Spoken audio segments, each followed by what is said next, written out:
Following up on some of the responses about whether you plan to get married in the future or not, this one's a really interesting one. And the way I've interpreted that is that it's almost just the perception of being married as opposed to needing the legality of it. But if other people perceive you're married and you get that coupleness, the person can definitely respond to me and let me know if that's it. But to me, it just feels like if you can call yourself Mrs. and change your name, that's the same as going through the whole process. Now, there are big differences. It's important to understand that being legally married to someone, and let's remember it is legal, it is to deal with government and the way that that's processed and the law.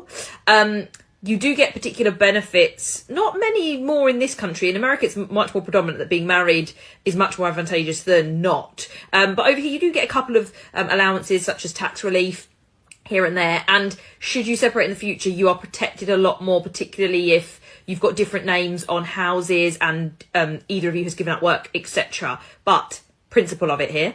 This is an interesting one too. It's almost like the engagement and maybe having the ring symbolises the commitment level. Again, they've said that there in the brackets. But the actual marriage part, not necessarily so. So do you need to go to the expense of having that big celebration? What's it really all for is the question I would ask anybody.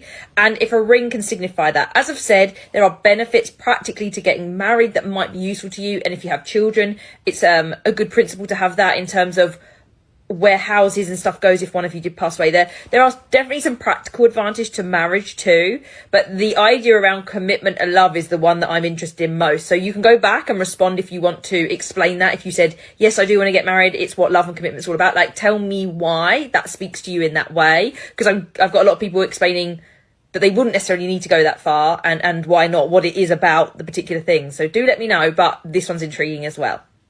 For those that haven't got married at all yet and gone through that experience, the cost of everything, even if you do it small and you say, we're just going to do it small, just have a party, but if you do a big, honestly, it's near on impossible to do that, because the minute you mention the word wedding, even wedding celebration, wedding party, like prices just go through the roof. Even just to get married, and even if you did it in a registry office, costs money to have the registrars be there. It all costs money, it all adds up. And it is a little bit like, God, there's this whole industry based on it. I don't know what the average is off the top of my head, but the average price of a wedding is something ridiculous, like £20,000 or so. So it is one of those, like, if you're going to do it, what is it about it that you want to do? Do you really want to spend like house deposits? And this is why I think less and less people are getting married, because of the significant amount of money it costs. And then when you do it, you kind of reserve it a little bit more. But to then do it again is something even I question as a divorcee.